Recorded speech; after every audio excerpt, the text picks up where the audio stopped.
ಓಂ ಶಾಂತಿ. ಎಲ್ರೂ ಹೇಗಿದ್ದೀರಾ? ಎಲ್ರೂ ಚೆನ್ನಾಗಿದ್ದೀರಾ ಅನ್ಕೊಂಡಿದ್ದೀನಿ. ನಾನು ಚೆನ್ನಾಗಿದ್ದೀನಿ. ಇವತ್ತು ನಾವು ನೋಡೋ ಟಾಪಿಕ್ ಏನಂದ್ರೆ, ಒಬ್ರು ಸಹೋದರಿ ಕೇಳಿದ್ರು, ನೀವು ಎಲ್ಲಾ ವಿಡಿಯೋದಲ್ಲೂ ಈ 5000 ವರ್ಷಗಳ ಬಗ್ಗೆ ಹೇಳ್ತೀರಾ ಅಂತ. ಇದರಲ್ಲಿ ನಡೆದಿರೋದೆಲ್ಲ ಮತ್ತೆ ಮತ್ತೆ ಪುನರಾವರ್ತನೆ ಆಗುತ್ತೆ ಅಂತ ನೀವು ಹೇಳ್ತೀರಾ. ಅದರಲ್ಲಿ ಅರ್ಧ ಸ್ವರ್ಗ ಆಗಿರುತ್ತೆ, ಅರ್ಧ ನರಕ ಆಗಿರುತ್ತೆ ಅಂತ. ಇಲ್ಲಿ 5000 ವರ್ಷದಲ್ಲಿ ಅದು ಮತ್ತೆ ಮತ್ತೆ ಪುನರಾವರ್ತನೆ ಆಗುತ್ತೆ ಅಂತ. ಸರಿ, ಹೀಗಿದ್ರೆ ನಾನು ಮಾಡೋ ಕರ್ಮದ ಫಲವೇನಾದ್ರೂ ಏನಿದೆ? ಇಲ್ಲಿ ಕರ್ಮ ಅಂದ್ರೆ ಕಾರ್ಯ, ಕೆಲಸ ಮಾಡುವುದು. ಹಾಗಾದ್ರೆ ಕರ್ಮ ಮಾಡೋದಕ್ಕೆ ಇಲ್ಲಿ ಫಲನೇ ಇಲ್ವೇ ಹಾಗಂತ ಕೇಳಿದ್ರು. ಆಗ ನನಗನ್ನಿಸ್ತು, ಹೌದು, ಕರ್ಮದ ಬಗ್ಗೆ ನಾವು ಇಷ್ಟೊತ್ತವರೆಗೂ ಮಾತಾಡೇ ಇಲ್ವಲ್ಲ ಅಂತ. ಸೊ ಕರ್ಮದ ವಿಧಿ, ಹಾಗಾದ್ರೆ ಲಾ ಆಫ್ ಕರ್ಮ, ಅದ್ರ ಬಗ್ಗೆ ಇವತ್ತು ಮಾತಾಡೋಣ. ಈಗ ನಡೆದಿದ್ದೇ ನಡೆಯುತ್ತೆ ಅನ್ನೋದು ಸತ್ಯ, ಮತ್ತೆ ಕರ್ಮದ ಲೆಕ್ಕಾಚಾರನೂ ಅದ್ರ ಪ್ರಕಾರ ನಡೆಯುತ್ತೆ ಅನ್ನೋದು ಸತ್ಯ. ಹಾಗಾಗಿ ಕರ್ಮದ ವಿಧಿ ಅಂದ್ರೆ ಏನು? ಹಾಗಂದ್ರೆ ನೀವು ಒಳ್ಳೇದ್ ಮಾಡಿದ್ರೆ ಅದರ ಫಲ, ಅದರ ಪ್ರತಿಫಲ ನೀವು ಖಂಡಿತವಾಗ್ಲೂ ಅನುಭವಿಸ್ತೀರ. ಅದೇ ರೀತಿ ಕೆಟ್ಟದ್ ಮಾಡಿದ್ರೆ ಅದರ ಪ್ರತಿಫಲನೂ ನೀವು ಖಂಡಿತವಾಗ್ಲೂ ಅನುಭವಿಸಲೇಬೇಕು. ಇದೇ ಕರ್ಮದ ಗತಿ. ನಾವು ಎಷ್ಟೇ ಜನ್ಮ ತಗೊಂಡ್ರೂ ಈ ಕರ್ಮವನ್ನು ಅನುಭವಿಸಲೇಬೇಕು. ಈಗ ನೋಡಿ, ಮಹಾಭಾರತ, ರಾಮಾಯಣ ಇದರಲ್ಲೆಲ್ಲ ಇದು ಬಂದೇ ಬರುತ್ತೆ, ನಮ್ಗೆ ಗೊತ್ತಿದೆ. ಉದಾಹರಣೆಗೆ ನೋಡಿ, ಮಹಾಭಾರತದಲ್ಲಿ ದಶರಥ ಮಹಾರಾಜ ಚಿಕ್ಕ ವಯಸ್ಸಲ್ಲಿ ಅವರು ಬೇಟೆಗೆ ಹೋದಾಗ ಒಬ್ರು ಇರ್ತಾರೆ, ಶ್ರವಣಕುಮಾರ ಅಂತ. ಅವರು ತನ್ನ ತಂದೆ ತಾಯಿನ ಒಂದ್ಸಲ ಕರ್ಕೊಂಡು ಹೋಗ್ತಾ ಇರ್ತಾರೆ, ಈ ಕಾವಡಿ ಅನ್ನೋ ರೀತಿಯಲ್ಲಿ ಎತ್ಕೊಂಡು ಹೋಗ್ತಾ ಇರ್ತಾರೆ. ಆಗ ಅವ್ರ ತಂದೆ ತಾಯಿಗೆ ಬಾಯಾರಿಕೆ ಅಂತ ಅವರಿಬ್ಬರನ್ನು ಅಲ್ಲೇ ಕೂಡಿಸ್ಬಿಟ್ಟು ನೀರ್ ತರಕ್ ಹೋಗ್ತಾರೆ. ಆಗ ದಶರಥ ಮಹಾರಾಜ ಏನ್ ಮಾಡ್ತಾರೆ ಅಂದ್ರೆ, ಕಣ್ಣಿಗಿಂತಲೂ ಅವರು ಕಿವಿನ ಮೇಲೆ ಹೆಚ್ಚು ನಂಬಿಕೆ ಇದೆ. ಆಗ ಶ್ರವಣಕುಮಾರ ನೀರ್ ತಗೊಳ್ಳುವಾಗ ಶಬ್ದ ಕೇಳಿಸುತ್ತೆ. ಆಗ ದಶರಥರು ಬಾಣವನ್ನು ಬಿಡುತ್ತಾರೆ, ಅದು ಶ್ರವಣನಿಗೆ ನಾಟುತ್ತೆ, ಅವನು ಸತ್ತು ಹೋಗ್ತಾನೆ. ಆಗ ಅವ್ರ ಅಪ್ಪ ಅಮ್ಮಗೆ ಇದು ತಿಳಿದು ಅವರು ಶಾಪ ಕೊಟ್ಬಿಡ್ತಾರೆ. ನಾವು ಹೇಗೆ ಮಕ್ಕಳಿಲ್ದೆ ಈಗ ನಾವು ಸಾಯ್ತಾ ಇದೀವೋ, ಹಾಗೆ ನೀನು ಅಷ್ಟೇ ನಿನ್ನ ಮಗನ ವಿರಹದಿಂದ ಸಾಹಿತ್ಯ. ಕೊನೆಗೆ ಹಾಗೆ ದಶರಥರು ರಾಮರ ನೋವಿನಿಂದಾನೇ ಮರಣ ಹೊಂದ್ತಾರೆ. ಪುತ್ರ ಶೋಕದಿಂದ ಅವರು ಕೊನೆಯುಸಿರೆಳಿತಾರೆ. ಹಾಗಾಗಿ ಅವರು ಆ ಶಾಪಕ್ಕೆ ಒಳಗಾಗ್ತಾರೆ. ಅದು ಒಂಥರ ಕರ್ಮದ ವಿಧಿ ಆಯಿತು.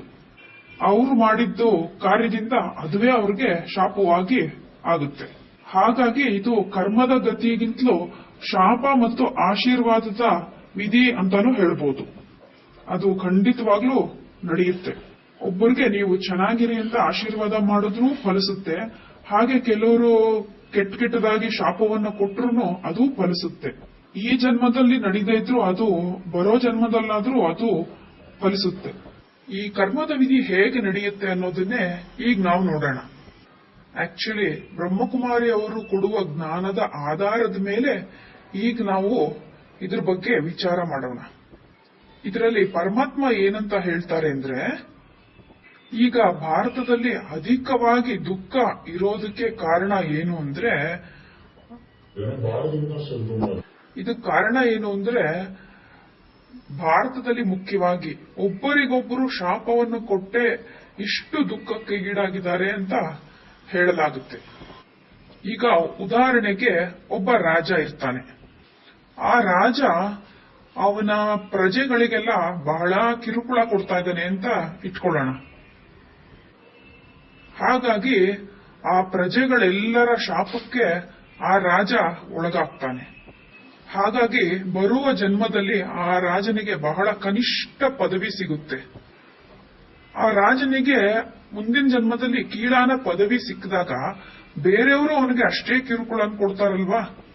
ಆ ರಾಜ ಯಾರ್ಯಾರಿಗೆ ಕಿರುಕುಳ ಕೊಟ್ಟಿರ್ತಾನೋ ಅವರೆಲ್ಲ ಇವ್ರಿಗೂ ಹಾಗೆ ಕಿರುಕುಳ ಕೊಡ್ತಾರೆ. ಇದು ಆ ರಾಜನಿಗೆ ಗೊತ್ತಾಗೋದಿಲ್ಲ. ಈ ಜನ್ಮದಲ್ಲಿ ಆ ರಾಜ ಅವ್ರಿಗೆ ಕಿರುಕುಳ ಕೊಡೋರಿಗೆ ಅವ್ರು ಶಾಪ ಕೊಡ್ತಾರೆ. ಈ ಜನ್ಮದಲ್ಲಿ ಆ ರಾಜನಿಗೆ ಪವರ್ ಇಲ್ದಿರೋ ಕಾರಣ ಏನೂ ಮಾಡಕ್ಕಾಗಲ್ಲ. ಶಾಪನ್ ಮಾತ್ರ ಕೊಡಕ್ಕಾಗುತ್ತೆ. ಹೀಗೆ ಆ ಶಾಪನ್ ತಗೊಂಡವರು ಮತ್ತೆ ಇನ್ನೊಂದು ಜನ್ಮದಲ್ಲಿ ಅವ್ರಿಗೆ ಅದನ್ನು ಮಾಡ್ತಾ ಇರ್ತಾರೆ. ಹೀಗೆ ಅದು ಮುಂದುವರಿತಾ ಹೋಗುತ್ತೆ. ಈ ಜನ್ಮದಲ್ಲಿ ಕೊಟ್ಟಿದ್ದ ದುಃಖನ ನಾವು ಮುಂದಿನ ಜನ್ಮದಲ್ಲಿ ಇನ್ನೂ ಹೆಚ್ಚಾಗಿ ಪಡ್ಕೋತೀವಿ. ಈ ಜನ್ಮದಲ್ಲಿ ನಾವು ಕೊಟ್ಟಿರೋ ಶಾಪನ ಬರೋ ಜನ್ಮದಲ್ಲಿ ಅದಕ್ಕೆ ಹೆಚ್ಚಾಗೇ ನಾವು ಪಡ್ಕೊಳ್ತೀವಿ. ಹಾಗಾಗಿ ಜಗತ್ತಲ್ಲಿ ಏನಾಗುತ್ತೆ, ದಿನೇ ದಿನ ಇನ್ನೂ ಹಾಳಾಗ್ತಾನೆ ಹೋಗುತ್ತೆ. ಹಾಗಾಗಿ ಹೇಳ್ತೀವಲ್ಲ, ಆ 4 ಯುಗದಲ್ಲೂ ಕೊನೆಯ ಕಲಿಯುಗದಲ್ಲೇ ಹೆಚ್ಚು ದುಃಖ ಇರುತ್ತೆ. ಯಾಕಷ್ಟು ಹೆಚ್ಚಾಗುತ್ತೆ ಅಂದ್ರೆ ಶಾಪ ಕೊಟ್ಟು ಕೊಟ್ಟು ಅದು ಜಾಸ್ತಿ ಆಗ್ತಾನೆ ಹೋಗ್ತಾ ಇದೆ. ಹಾಗಾಗಿ ಹೆಚ್ಚು ಜಾಸ್ತಿ ಆಗ್ತಾ ಇದೆ. ಹಾಗಾಗಿ ಎಲ್ರೂ ಶಾಪನ್ ತಗೊಂಡೇ ಈಗ ಬಂದ್ಬಿಟ್ಟಿದೀವಿ. ಈಗ ನೋಡಿ ಈ ಯುಗಗಳಲ್ಲಿ ಸತ್ಯುಗ, ತ್ರೇತಾಯುಗ, ದ್ವಾಪರ ಯುಗ, ಕಲಿಯುಗ.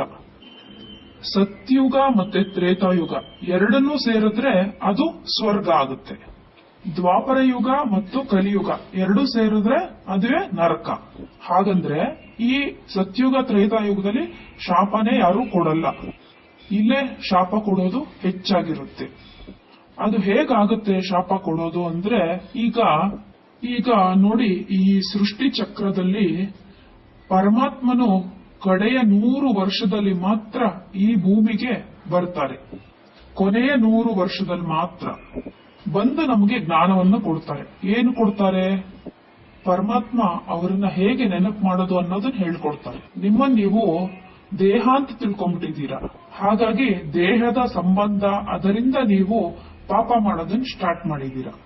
ಅದುವೇ ಕಾಮ, ಕ್ರೋಧ, ಲೋಭ, ಮೋಹ, ಅಹಂಕಾರ. ಈ 5 ವಿಕಾರಗಳು ಗಂಡಸರಲ್ಲಿ, 5 ವಿಕಾರಗಳು ಹೆಂಗಸರಲ್ಲಿ ಸೇರಿ 10 ಆಗಿ ಅದೇ 10 ತಲೆಯ ರಾವಣ. ಈಗ ಅದೇ ರಾವಣ ರಾಜ್ಯ ನಡೀತಾ ಇರೋದು. ರಾವಣನ ಕೆಲಸನೇ ಆಗಿದೆ ದುಃಖವನ್ನು ಕೊಡೋದು. ಪರಮಾತ್ಮ ಹೇಳ್ತಾರೆ, ಆ ರಾವಣನ ಮೇಲೆ ನೀವು ಜಯ ಗಳಿಸಿದ್ರೆ ಅವನಿಂದ ನಾವು ತಪ್ಪಿಸ್ಕೊಳ್ಬಹುದು. ಅದನ್ನ ಬಿಡಬೇಕು ಅಂದ್ರೆ ನಾವು ನಮ್ಮನ್ನ ದೇಹ ಅಂತ ತಿಳ್ಕೊಂಡ್ರೆ ಮಾತ್ರ ನಾವು ಈ 5 ವಿಕಾರಗಳು ಬರುತ್ತೆ. ಹಾಗಾದ್ರೆ ನಾವ್ಯಾರು? ಪರಮಾತ್ಮ ಹೇಳ್ತಾರೆ, ನಾವು ದೇಹ ಅಲ್ಲ, ನಾವು ಅವಿನಾಶಿಯಾದ ಆತ್ಮ, ಭ್ರುಕುಟಿ ಮಧ್ಯೆ ಇರುವ ಆತ್ಮ. ಆತ್ಮ ಅಂತ ತಿಳ್ಕೊಳ್ಳಿ. ಆತ್ಮನಾದ ನಿಮ್ಮ ತಂದೆ ನಾನೇ ಪರಮಾತ್ಮ ಆದ ನಾನು ಇರುವ ಸ್ಥಾನವೇ ಇಲ್ಲಿ ಶಾಂತಿಧಾಮ. ಇಲ್ಲಿ ಮೇಲ್ಗಡೆ ನಕ್ಷತ್ರದಾಗಿ ಇರೋದೇ ನಾನು ಪರಮಾತ್ಮ. ಈಗ ಪರಮಾತ್ಮನ ನೆನಪು ಮಾಡಬೇಕು ಅಷ್ಟೇ. ನಾನು ಆತ್ಮ, ಇಲ್ಲಿ ನಕ್ಷತ್ರ ಆಗಿದ್ದೇನೆ, ನಾನು ದೇಹ ಅಲ್ಲ. ಹಾಗಂತ ನಾವು ನಿಶ್ಚಯ ಮಾಡಿಕೊಂಡು ನನ್ನ ತಂದೆ ಪರಮಾತ್ಮ. ಎಲ್ಲ ಆತ್ಮಗಳಿಗೂ ಒಬ್ಬರೇ ತಂದೆ. ಅವರು ನಕ್ಷತ್ರದ ಹಾಗೆ ಕೆಂಪು ಬಣ್ಣದ ಲೋಕದಲ್ಲಿ ಅಲ್ಲಿ ನೆಲೆಸ್ತಾರೆ. ಅವ್ರನ್ನ ನೆನಪು ಮಾಡ್ತಾ ಇದ್ರೆ ಅವರಿಂದ ನಾವು ಶಕ್ತಿಯನ್ನ ಪಡ್ಕೋತೀವಿ. ಶಕ್ತಿಯನ್ನ ನಾವು ಎಷ್ಟು ಪಡ್ಕೊಳ್ತಾ ಹೋಗ್ತೀವೋ ಅಷ್ಟು ನಮ್ಮಲ್ಲಿರುವ ಪಾಪಕರ್ಮಗಳೆಲ್ಲವೂ ವಿನಾಶ ಆಗ್ತಾ ಹೋಗುತ್ತೆ. ಪಾಪಕರ್ಮಗಳು ವಿನಾಶ ಆಗ್ತಾ ಆಗ್ತಾ ನಮ್ಮ ಆತ್ಮ ಪವಿತ್ರ ಆಗ್ತಾ ಹೋಗುತ್ತೆ. ಹಾಗಾಗಿ ಶಾಂತಿ, ಪ್ರೇಮ, ಪವಿತ್ರತೆ, ಜ್ಞಾನ, ಆನಂದ ಇವೆಲ್ಲವೂ ನಮಗೆ ಆತ್ಮದಲ್ಲಿ ಬರುತ್ತಾ ಹೋಗುತ್ತೆ. ಇಲ್ಲಿ ನೀವು ನೋಡ್ತೀರಾ, ಈ ಯುಗಗಳಲ್ಲಿ ಸ್ವರ್ಗ, ನರಕ ಪ್ರತಿ ಯುಗದಲ್ಲೂ ವಿನಾಶ ಅನ್ನೋದಾಗುವುದಿಲ್ಲ. ಆದ್ರೆ ಸ್ವರ್ಗದಿಂದ ನರಕ ಆಗ್ಬೇಕು ಅಂದ್ರೆ ಅದರ ಮಧ್ಯದಲ್ಲಿ ಮಾತ್ರ ವಿನಾಶ, ಅಳಿವು ಅನ್ನೋದಾಗುತ್ತೆ. ಆಗ ಮಾತ್ರ ಏನೂ ಇಲ್ಲದೆ ಇರೋ ಈ ದುಃಖದ ಲೋಕದಲ್ಲಿ ವಜ್ರ, ವೈಡೂರ್ಯ ಎಲ್ಲದರಿಂದ ಸಂಪದ್ಭರಿತವಾಗಿ ಮಾರ್ಪಾಟಾಗುತ್ತೆ. ಆಗ ಪರಿವರ್ತನೆಯ ಸಮಯದಲ್ಲಿ ಆತ್ಮಗಳೆಲ್ಲರೂ ತನ್ನ ಶಾಂತಿಧಾಮಕ್ಕೆ ಮೇಲ್ ಹೋಗಿ ಮತ್ತೆ ಆಮೇಲೆ ಕೆಳಗೆ ಇಳಿದು ಬರುತ್ತಾರೆ. ಕೆಳಗೆ ಬಂದಾಗ ಸ್ವರ್ಗವಾಗಿರುತ್ತೆ. ಆಗ ನಾವೆಲ್ಲರೂ ದೇವತೆಗಳಾಗಿ ಕೆಳಗೆ ಇಳಿದು ಬರುತ್ತೀವಿ. ದೇವತೆಗಳಾಗಿ ಬಂದಿರೋ ನಂತರ ನಾವು ಸಾಧಾರಣ ಮನುಷ್ಯರಾಗಿ ಪರಿವರ್ತನೆ ಆಗ್ತೀವಿ. ದೇವತೆಗಳಿಗೆ ಆಗ ಅಷ್ಟೊಂದು ಶಕ್ತಿ ಇರುತ್ತದೆ. ಈಗ ದೇವತೆಗಳಿಗೆ ಅದು ಹೇಗೆ ಅಷ್ಟೊಂದು ಶಕ್ತಿ ಬರುತ್ತೆ? ಈಗ ಈ ಕರ್ಮದ ವಿಧಿಯನ್ನ ನೋಡೋಣ. ಈಗ ಇಲ್ಲಿ ಈ ಕರ್ಮದ ವಿಧಿ ಹೇಗ್ ಬರುತ್ತೆ ಅಂತ ನೋಡೋಣ. ಇಲ್ಲಿ ನೋಡಿ, ಸತ್ಯುಗದಲ್ಲಿ ಯಾರ್ಯಾರು ಹುಟ್ಟಿರ್ತಾರೋ ಅವರೆಲ್ಲರೂ ಒಳ್ಳೆಯವರಾಗೇ ಇರ್ತಾರೆ. ಇಲ್ಲಿ ಎಲ್ಲರೂ ಆತ್ಮಿಕ ಸ್ಥಿತಿಯಲ್ಲೇ ಇರ್ತಾರೆ. ಯಾರಲ್ಲೂ ಕೋಪ, ಕ್ರೋಧ, ಲೋಭ, ಮೋಹ, ಅಹಂಕಾರ ಯಾವುದೂ ಇರಲ್ಲ. ಮುಖ್ಯವಾಗಿ ಕಾಮ ಅನ್ನೋದು ಇರೋದೇ ಇಲ್ಲ. ಇನ್ನೊಬ್ಬರನ್ನ ನೋಡಿ ಆಕರ್ಷಿತ ಆದಾಗ ಆಸೆ ಬರುತ್ತೆ. ಆದ್ರೆ ಇಲ್ಲಿ ಅದು ಯಾವುದೂ ಇರೋದಿಲ್ಲ. ಕಾಮ ಅಂತ ಹುಟ್ಕೊಂಡ್ರೆ ಅಲ್ಲಿ ಒಂದು ಹೆಣ್ಣಿನ ಮೇಲೆ ಆಸೆ ಬರುತ್ತೆ. ಆ ಆಸೆ ನೆರವೇರದೇ ಇದ್ರೆ ಕೋಪ ಬರುತ್ತೆ. ಈಗ ಅವನು ರಾಜ ಆಗಿದ್ರೆ ಬೇರೆ ಹೆಣ್ಣಿನ ಮೇಲೂ ಅವನಿಗೆ ಆಸೆ ಬರುತ್ತೆ. ಆಗ ಬೇರೆ ಹೆಣ್ಣು ಸಿಗದೆ ಹೋದ್ರೆ ಆಗ ಕೋಪ ಬರುತ್ತೆ. ಅದು ಸಿಗದೆ ಇದ್ರೆ ಜಗಳ ಶುರು ಆಗುತ್ತೆ. ಹಾಗಾಗಿ ಇಲ್ಲಿ ಈ ಸತ್ಯುಗ ತ್ರೇತಾಯುಗದಲ್ಲಿ ಅವೆಲ್ಲ ಯಾವುದೂ ಇರೋದಿಲ್ಲ. ಸ್ವರ್ಗದಲ್ಲಿ ಆತ್ಮ ಅಭಿಮಾನಿ ಆಗಿರೋದ್ರಿಂದ ಅವೆಲ್ಲ ಯಾವುದೂ ಇರೋದಿಲ್ಲ. ವೇದದಲ್ಲಿ ಹೇಳಿರೋ ಹಾಗೆ ಕೃಷ್ಣ ಹೊಡೆದಾಡ್ದ, ರಾಮ ಹೊಡೆದಾಡ್ದ ಅನ್ನೋದು ಯಾವುದೂ ನಡೆದಿಲ್ಲ. ಅವೆಲ್ಲ ನಡೆದಿದ್ರೆ ಅದನ್ನ ಸ್ವರ್ಗ ಅಂತ ಹೇಳ್ತಾ ಇರಲಿಲ್ಲ. ಅವೆಲ್ಲ ಈ ನರಕದಲ್ಲೇ 2500 ವರ್ಷ ನರಕದಲ್ಲೇ ಅವೆಲ್ಲ ನಡೆದಿರೋದು. ಆದರೆ ಈ ಸತ್ಯುಗ ತ್ರೇತಾಯುಗದಲ್ಲಿ ಅವೆಲ್ಲ ಯಾವುದೂ ನಡೆದಿರೋದಿಲ್ಲ. ಅದು ಪರಮಾತ್ಮನಿಂದ ಜ್ಞಾನ ತಗೊಂಡು ಪಡೆದಿರೋ ದೇವತೆಗಳಲ್ಲಿ ಇವ್ಯಾವುದೂ ಇರೋದಿಲ್ಲ. ಆ ಸಂಸ್ಕಾರಗಳು, ಆ ಗುಣಗಳು, ಅದನ್ನೇ ಆತ್ಮ ಒಂದು ಜನ್ಮದಿಂದ ಇನ್ನೊಂದು ಜನ್ಮಕ್ಕೆ ತೆಗೆದುಕೊಂಡು ಹೋಗುತ್ತೆ. ಮಿಕ್ಕಿದ್ದೆಲ್ಲ ಆತ್ಮ ಮರೆತು ಹೋಗುತ್ತೆ. ಪರಮಾತ್ಮ ಕಡೆಯ 100 ವರ್ಷದಲ್ಲಿ ಬಂದು ಈ ಜ್ಞಾನವನ್ನ ಕೊಡ್ತಾರೆ. ಇಲ್ಲಿ ಬ್ರಹ್ಮನ ಮೂಲಕ ನಮಗೆ ಜ್ಞಾನವನ್ನ ಕೊಡ್ತಾರೆ. ಅದನ್ನ ಕೇಳೋರು ಬ್ರಹ್ಮಕುಮಾರ ಕುಮಾರಿಯರು. ಇಲ್ಲಿ ದೇವತೆಗಳು ಆತ್ಮ ಅಭಿಮಾನಿ ಆಗಿರೋದ್ರಿಂದ ಕಾಮ, ಕ್ರೋಧ, ಲೋಭ, ಮೋಹ ಯಾವುದೂ ಅವ್ರಿಗೆ ಗೊತ್ತಿರೋದೇ ಇಲ್ಲ. ಅವರೆಲ್ಲರೂ ಸದಾ ಯಾವಾಗ್ಲೂ ಆತ್ಮವನ್ನೇ ನೋಡ್ತಾರೆ, ಆತ್ಮದ ಜೊತೆನೆ ಮಾತಾಡ್ತಾರೆ. ಹಾಗಾಗಿ ಅವ್ರಿಗೆ ಬಹಳ ಒಂದು ಒಳ್ಳೆಯ ಅದೇ ಆನಂದದಲ್ಲಿ ಇರ್ತಾರೆ. ಆ ಶಕ್ತಿಯನ್ನ ಪಡೆಯೋದಿಕ್ಕೆ ಹಾಗಾಗಿ ಈ ಆತ್ಮ ಅನ್ನೋದ್ರಲ್ಲೇ ಮನಸ್ಸು, ಬುದ್ಧಿ, ಸಂಸ್ಕಾರ ಅನ್ನೋದೆಲ್ಲ ಅಡಗಿರುತ್ತೆ. ಇದನ್ನೆಲ್ಲ ನಾವು ಅಳಿಸ್ಬೇಕು. ಹಾಗಾಗಿ ನಾವು ತಂದೆನ ಸದಾ ನೆನಪು ಮಾಡ್ತಾ ಇರ್ತೀವಿ. ಇಲ್ಲಿ ನಾವು ಆತ್ಮ ಅಂತ ನೆನಪು ಮಾಡಿ ಆ ಪರಮಾತ್ಮನಿಂದ ನೆನಪು ಮಾಡ್ತಾ ಮಾಡ್ತಾ ಆ ಶಕ್ತಿಯನ್ನ ತಗೊಳ್ತಾ ಇರ್ತೀವಿ. ಆಗ ನಾವು ದೇಹ ಅನ್ನೋದನ್ನ ಮರಿತಾ ಹೋಗ್ತೀವಿ. ದೇಹ ಅನ್ನೋದೇ ಒಂದು ನಮಗೆ ವೀಕ್ನೆಸ್ ಆಗಿದೆ. ಆತ್ಮಿಕ ಸ್ಥಿತಿ ಅನ್ನೋದು ಒಂದು ಶಕ್ತಿ ಇದ್ದಾಗೆ, ಶಕ್ತಿ ತುಂಬಿರುವಂತಹ ಸ್ಥಿತಿಯಾಗಿದೆ. ಅದು ಯಾಕೆ ಕಾಮ ಅನ್ನೋದು ಬರುತ್ತೆ? ನಮ್ಮಲ್ಲಿ ಪವಿತ್ರತೆ ಇಲ್ಲ. ಆ ಶಕ್ತಿ ಕಡಿಮೆ ಆಗೋದ್ರಿಂದಾನೇ ಈ ವಿಕಾರ ಅನ್ನೋದು ಬರೋದು. ಬೆಳಕು ಇಲ್ಲ ಅಂದ್ರೆ ಅದು ರಾತ್ರಿ ಅನ್ನೋ ತರಾನೇ. ಈಗ ಶಕ್ತಿ ಯಾರು ಪರಮಾತ್ಮನ್ ನೆನಪು ಮಾಡ್ತಾರೋ ಅವ್ರಿಗೆ ಅದು ಆ ಶಕ್ತಿ ಸಿಗುತ್ತದೆ. ಹಾಗಾಗಿ ಇಂಥವರೆಲ್ಲ ಈ ಕರ್ಮದ ಗತಿಯಿಂದ ತಪ್ಪಿಸ್ಕೊಳಕ್ ಸಾಧ್ಯನಾ? ಸಾಧ್ಯ ಅಂತೂ ಇಲ್ಲ. ಆದರೆ ಅದನ್ನ ಅವರು ಗೆಲ್ತಾರೆ. ಆ ವಿಧಿಯನ್ನ ಗೆಲ್ತಾರೆ ಅಂದ್ರೆ ಪ್ರಕೃತಿಯಿಂದ ಅವರು ಗೆಲುವು ಸಾಧಿಸ್ತಾರೆ. ಕರ್ಮದ ಗತಿಯನ್ನ ಅವ್ರು ಗೆಲ್ಲಲ್ಲ, ಆದ್ರೆ ಪ್ರಕೃತಿ ಮೇಲೆ ಜಯ ಸಾಧಿಸ್ತಾರೆ. ಅದು ಹೇಗೆ ಅಂದ್ರೆ ನಾವು ಹೊಡೆದಾಗ ಅದು ನಮಗೆ ತಿರುಗಿ ಬರುತ್ತಲ್ಲ, ಅದು ಪ್ರಕೃತಿ. ಒಬ್ರಿಗೆ ನಾವು ದುಃಖ ಕೊಡ್ತೀವಿ, ಅವ್ರು ನಮಗ್ ದುಃಖ ಕೊಟ್ರೆ ಅದು ಪ್ರಕೃತಿಯ ನಿಯಮ. ಇಲ್ಲಿ ನಾವು ಅದನ್ನ ತಡೆದು ನಿಲ್ಲಿಸ್ತೀವಿ. ನೋಡಿ, ಇಲ್ಲಿ ಏನಾಗುತ್ತೆ ಅಂದ್ರೆ ಇಲ್ಲಿ ನಾವೇನು ಪಾಪಗಳನ್ನು ಮಾಡಲ್ಲ. ಈ ಯುಗದಲ್ಲಿ ಮಾತ್ರ ಪಾಪಗಳನ್ನ ಮಾಡ್ತೀವಿ. ಪಾಪ ಹೆಚ್ಚಾಗ್ತಾ ಹೋಗುತ್ತೆ. ಇಲ್ಲೇನಾಗುತ್ತೆ ಅಂದ್ರೆ ಮಧ್ಯದಲ್ಲಿ ನಾವು ದಂಡವನ್ನ ಅನುಭವಿಸಬೇಕಾಗುತ್ತೆ. ಇಲ್ಲಿ ನಾವು ಹೇಳೋದೇನು ಅಂದ್ರೆ ಒಬ್ಬ ರಾಜ ಪ್ರಜೆಗಳಿಗೆ ತೊಂದರೆ ಕೊಟ್ಟಿದ್ರೆ ಆ ಜನ್ಮದಲ್ಲೇ ಅವನು ಅನುಭವಿಸಬಹುದು, ಅಥವಾ ಇನ್ನೊಂದು ಜನ್ಮದಲ್ಲಿ ಅದನ್ನ ಅನುಭವಿಸ್ತಾನೆ. ಹೇಗೆ ಅಂದ್ರೆ ತಾಯಿ ಗರ್ಭದಲ್ಲಿ ಆ ರಾಜ ಪ್ರವೇಶ ಮಾಡಿದಾಗ ತಾಯಿಯ ಗರ್ಭದಲ್ಲಿ ಆ ಪಾಪಕರ್ಮಗಳ ದಂಡನೆಯನ್ನ ಅನುಭವಿಸುತ್ತೆ ಆ ಆತ್ಮ. 4ನೇ ತಿಂಗಳು ಆಗಿರುವಾಗ ತಾಯಿಯ ಗರ್ಭಕ್ಕೆ ಆತ್ಮ ಪ್ರವೇಶ ಮಾಡುತ್ತೆ. 4ನೇ ತಿಂಗಳು ಆದ್ಮೇಲೆನೆ ಆ ಆತ್ಮ ಆ ಗರ್ಭಕ್ಕೆ ಕೈಕಾಲು ಆ ಪಿಂಡಕ್ಕೆ ಬರುತ್ತೆ. ಅಲ್ಲಿವರೆಗೂ ಅದು ಬರೀ ಪಿಂಡವಾಗೇ ಉಳಿಯುತ್ತೆ.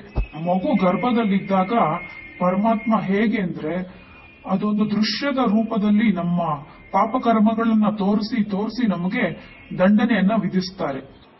ಗರ್ಭದಲ್ಲಿ ಆತ್ಮ ಅಷ್ಟೊಂದು ವೇದನೆ ಪಡ್ತಾ ಇರುತ್ತೆ. ಅದಕ್ಕೆ ತನ್ನ ಹಿಂದಿನ ಜನ್ಮದ ಪಾಪಕರ್ಮಗಳೆಲ್ಲ ತಿಳಿತಾ ಇರುತ್ತೆ. ಗರ್ಭದಲ್ಲಿ ಆ ಮಗು ಮತ್ತೆ ನಾನು ತಪ್ಪು ಮಾಡಲ್ಲ ಅಂತ ಬಹಳ ನೊಂದು ಅಳ್ತಾನೆ ಅದು ಜನ್ಮವನ್ನ ಪಡ್ಕೊಳ್ಳುತ್ತೆ. ಮಗು ಒಳಗಡೆ ಅಷ್ಟು ಹೊಡೆತನ್ ತಿಂತಾ ಇದೆ ಅನ್ನೋದಕ್ಕೇನೆ ಅದು ಅಳ್ತಾ ಬರುತ್ತೆ. ಹೀಗೆ ನಾವು ನಮ್ಮ ಪಾಪಕರ್ಮಗಳನ್ನ ಸ್ವಲ್ಪ ಕಳೀತಾ ಇರ್ತೀವಿ. ಇಲ್ಲದೆ ಹೋದ್ರೆ ಈ ಜಗತ್ನಲ್ಲಿ ಇನ್ನೂ ಬಹಳ ಮೋಸವಾಗಿರುತ್ತೆ. ಈಗ ನೋಡಿ, ಕಲಿಯುಗದ ಕೊನೆಯಲ್ಲಿ ಮಕ್ಕಳು ಕೂಡ ಎಷ್ಟು ಹದಗೆಟ್ಟಿದ್ದಾರೆ ಅನ್ನೋದನ್ನ ಈಗ ನಾವು ನೋಡ್ತಾ ಇದ್ದೀವಿ. ಅದ್ರಲ್ಲಿ ಆಶ್ಚರ್ಯ ಪಡೋದೇನಿಲ್ಲ. ಯಾಕಂದ್ರೆ ಆ ಆತ್ಮದೊಳಗೆ ಆ ಹಿಂದಿನ ಜನ್ಮದ ಸಂಸ್ಕಾರಗಳು, ಪಾಪದ ಕರ್ಮಗಳು ಅದನ್ನು ತೆಗೆದುಕೊಂಡು ಬಂದಿರೋದ್ರಿಂದ ಹಾಗಿರುತ್ತೆ. ಹಾಗಾಗಿ ಆ ಕೆಟ್ಟ ಸಂಸ್ಕಾರಗಳು ಅದನ್ನ ಎಳಿತಾ ಇರುತ್ತೆ.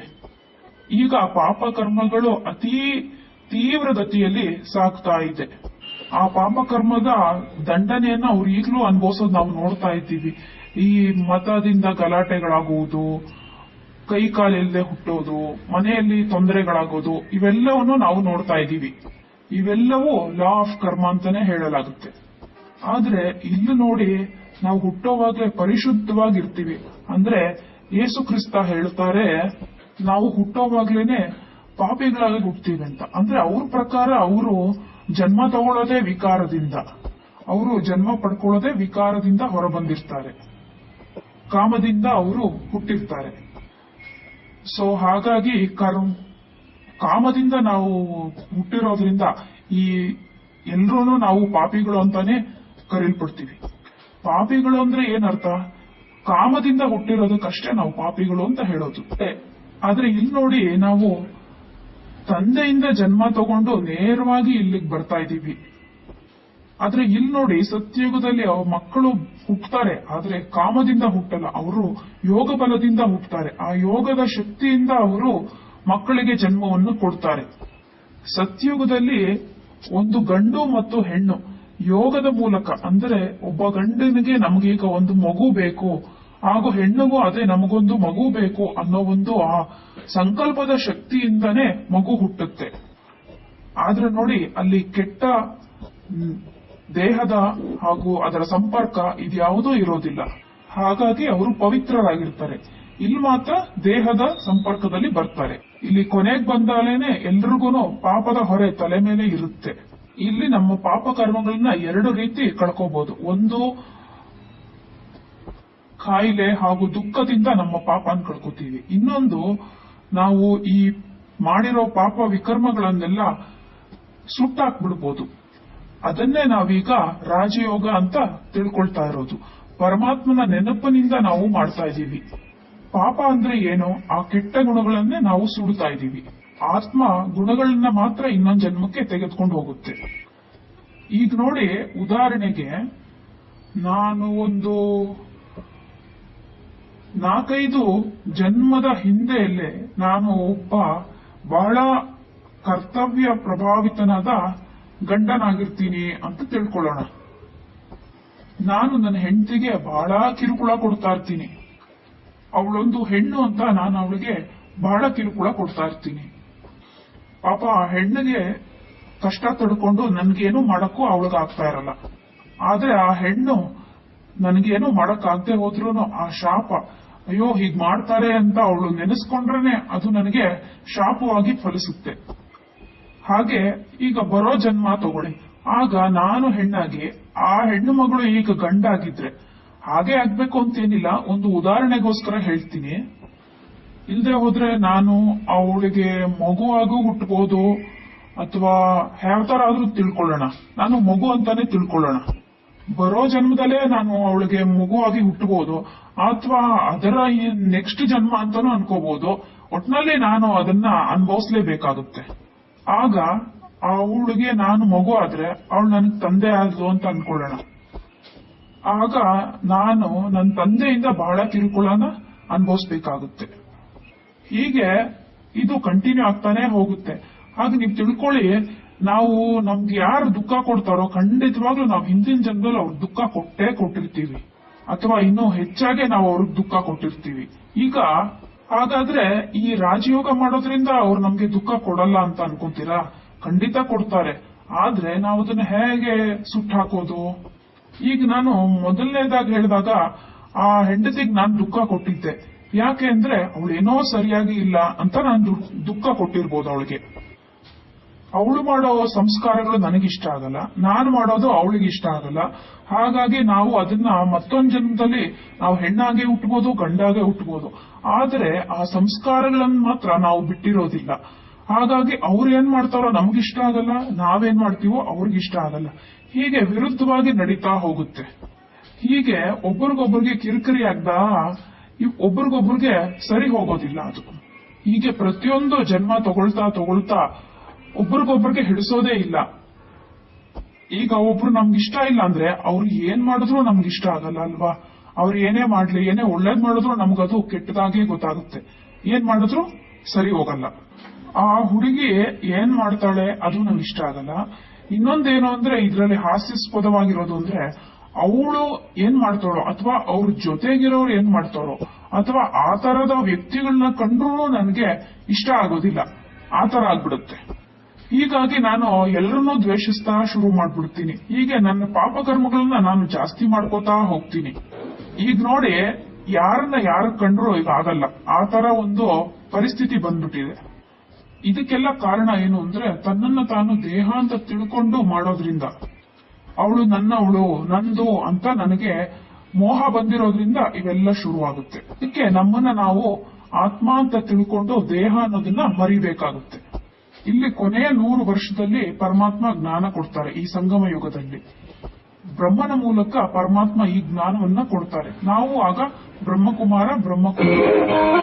ಹಾಗಾಗಿ ನಾವು ಆತ್ಮ ಅಂತ ನೋಡಿದಾಗ, ನಾವು ಈಗ ಆತ್ಮ ನೋಡಿದ್ರೆ ಎಲ್ಲಾ ಆತ್ಮಗಳು ಸಹ ಅವರು ತಮೋಪ್ರಧಾನ ಆತ್ಮ ಆಗ್ಬಿಟ್ಟಿದ್ದಾರೆ.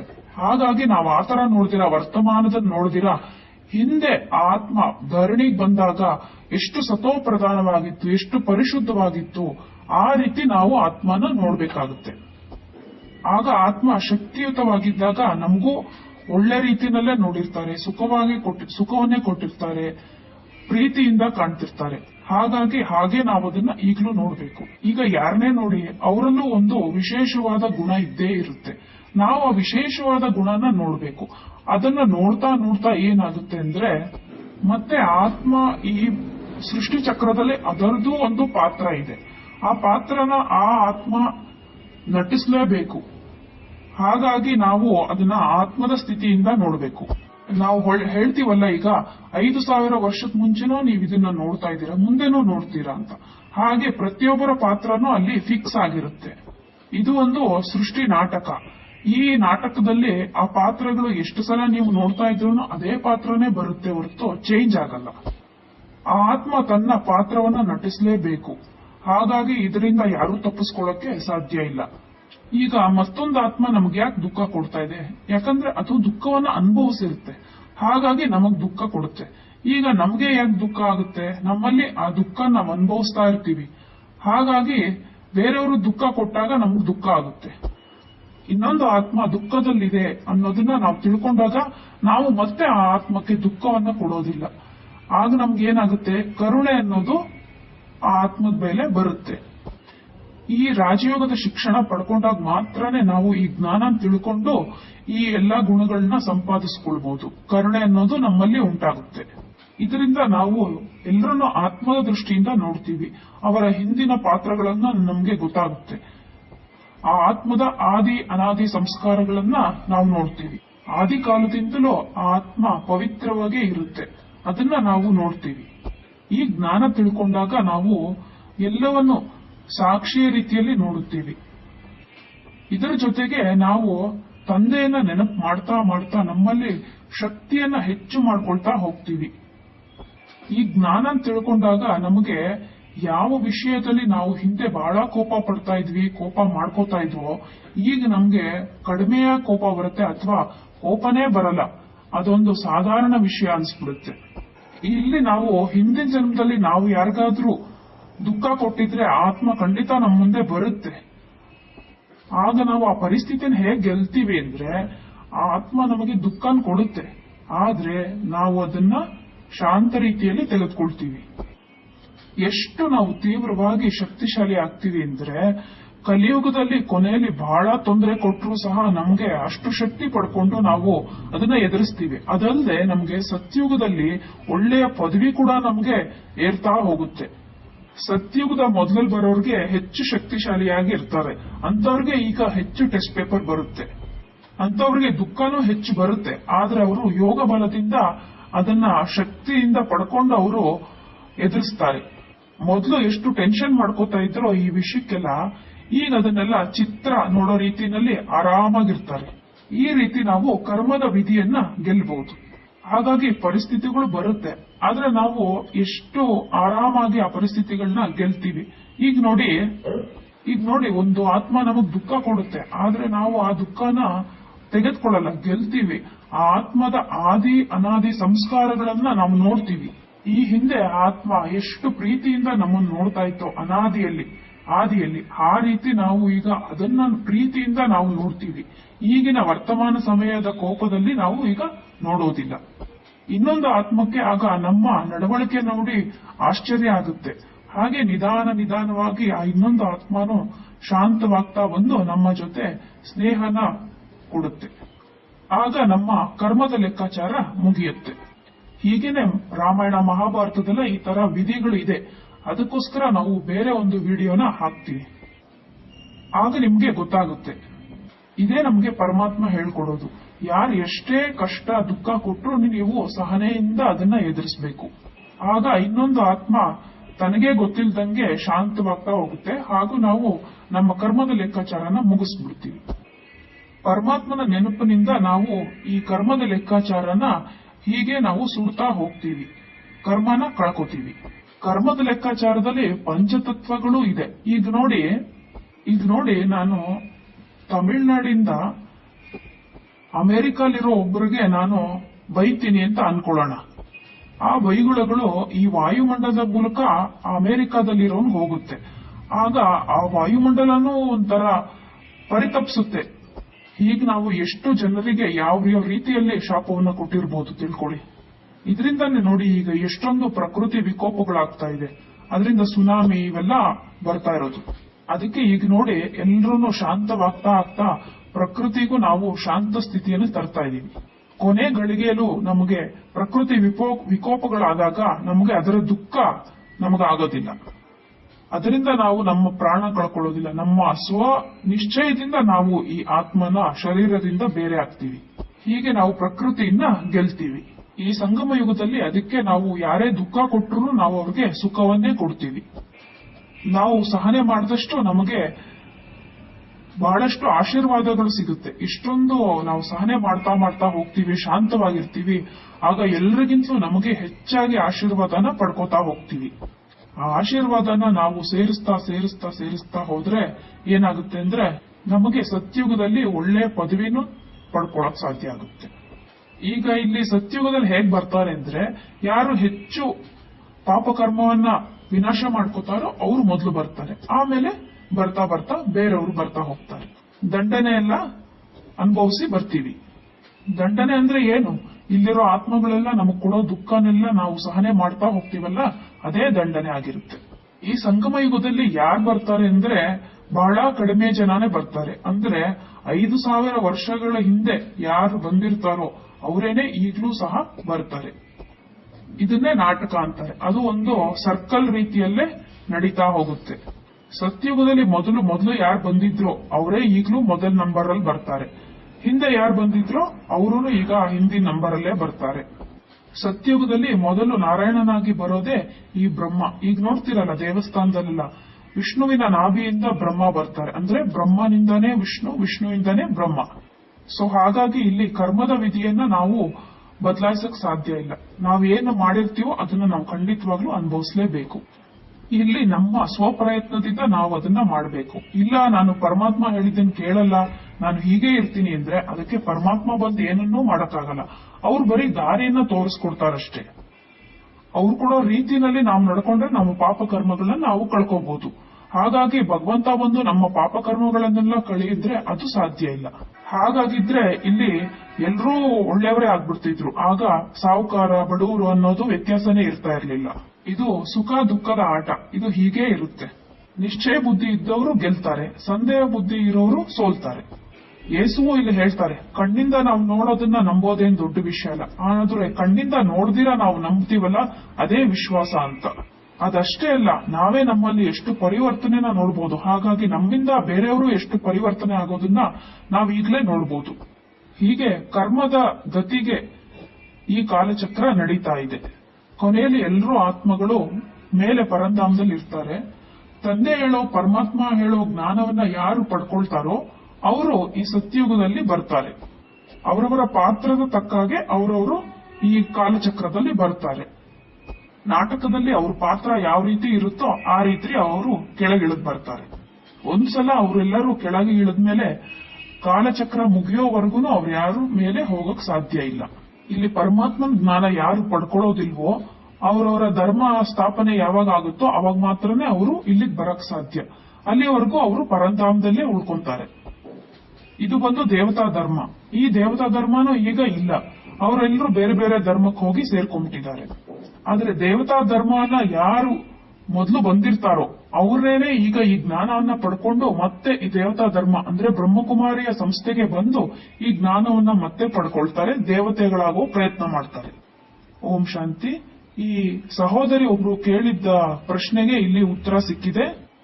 ಅವರ ಮೂಲಕ ಈ ಒಂದು ವಿಡಿಯೋನ ಹಾಕೋದಿಕ್ಕೆ ಆಯ್ತು. ಮತ್ತೆ ಇನ್ನೇನಾದ್ರೂ ನಿಮ್ಗೆ ಡೌಟ್ಸ್ ಇದ್ರೆ ಅದನ್ನು ಕೇಳಿ. ನೀವೆಲ್ಲರೂ ಬ್ರಹ್ಮಕುಮಾರಿ ಸಂಸ್ಥೆಗೆ ಹೋಗಿ ಆ ಜ್ಞಾನವನ್ನ ಪಡ್ಕೊಳ್ಳಿ. ಇಲ್ಲಿ ನಾವು ಒಂದು ಅಂಶ ಮಾತ್ರ ಅಷ್ಟೇ ಹೇಳ್ತಾ ಇರೋದು. ಅಲ್ಲಿ ಜ್ಞಾನದ ಸಾಗರ ಪರಮಾತ್ಮನೇ ನಿಮಗೆ ಪ್ರತಿದಿನ ಪಾಠವನ್ನ ಹೇಳ್ಕೊಡ್ತಾರೆ. ನೀವು ವೆಬ್ಸೈಟ್ ನಲ್ಲಿ brahmakumaris.com ಅಂತ ನೋಡಿ. ಅಲ್ಲಿ ನಿಮ್ಗೆ ಹತ್ತಿರದಲ್ಲಿರೋ ಸೆಂಟರ್ ಬಗ್ಗೆ ಅದರ ಡೀಟೇಲ್ಸ್ ಎಲ್ಲ ನಿಮಗೆ ಸಿಗುತ್ತೆ. ಅಲ್ಲಿ ನೀವು ಫೋನ್ ಮಾಡಿ ಅಥವಾ ನಿಮ್ಮ ಮನೆ ಹತ್ತಿರದಲ್ಲೇ ಯಾವ್ದಾದ್ರೂ ಸೆಂಟರ್ ಇರುತ್ತೆ, ಅಲ್ಲಿ ಹೋಗಿ ನೀವು ಕೋರ್ಸ್ ತಗೊಂಡು ಶಿಕ್ಷಣ ಪಡ್ಕೊಳ್ಳಿ. ಇದೆಲ್ಲವೂ ಉಚಿತವಾಗಿ ನಿಮಗೆ ಸಿಗುತ್ತೆ. ನೀವು ಹೊರದೇಶದಲ್ಲಿದ್ರೆ brahmakumaris.org ಅನ್ನೋ ವೆಬ್ಸೈಟ್ ಅಲ್ಲಿ ನೋಡಿ. ಅಲ್ಲಿ ನೀವು ಕಾಲ್ ಮಾಡಿ ನಿಮ್ಮ ಹತ್ತಿರದ ಸೆಂಟರ್ಗೆ ಹೋಗಿ ಶಿಕ್ಷಣ ಪಡ್ಕೊಳ್ಳಿ. ಇದಲ್ದಿರ ನೀವು ವೆಬ್ಸೈಟ್ ನಲ್ಲಿ BK Saravanan ತಮಿಳ್ ಮುರಳಿ ಅಂತ ಹಾಕಿದ್ರೆ ಸಾಕು. ನಿಮಗೆ ಪ್ರತಿದಿನ ಇಲ್ಲಿ ತಮಿಳ್ ಮುರಳಿಯ ಬಗ್ಗೆ ಶಿಕ್ಷಣ ಹೇಳ್ತೀವಿ, ಅದ್ರ ಬಗ್ಗೆ ಕ್ಲಾಸಸ್ ಮಾಡ್ತೀವಿ. ಪ್ರತಿದಿನ ಪರಮಾತ್ಮ ಹೇಳ್ಕೊಡೋ ಪಾಠನ ಅವತ್ತಿಂದು ದಿನಾಂಕ ಹಾಕಿ ಅವತ್ತಿನ ಕ್ಲಾಸ್ನ ಅದರಲ್ಲಿ ಹೇಳ್ಕೊಡ್ತೀನಿ. ಈ ಜ್ಞಾನವನ್ನ ಅವಶ್ಯವಾಗಿ ಪಡ್ಕೊಳ್ಳಿ. ಸರಿ, ಬಹಳ ಧನ್ಯವಾದಗಳು. ಈ ವಿಡಿಯೋ ನೋಡಿದ್ದಕ್ಕೆ ನಿಮಗೆಲ್ಲರಿಗೂ ಧನ್ಯವಾದ ತಿಳಿಸ್ತೀನಿ. ನಮಸ್ಕಾರ.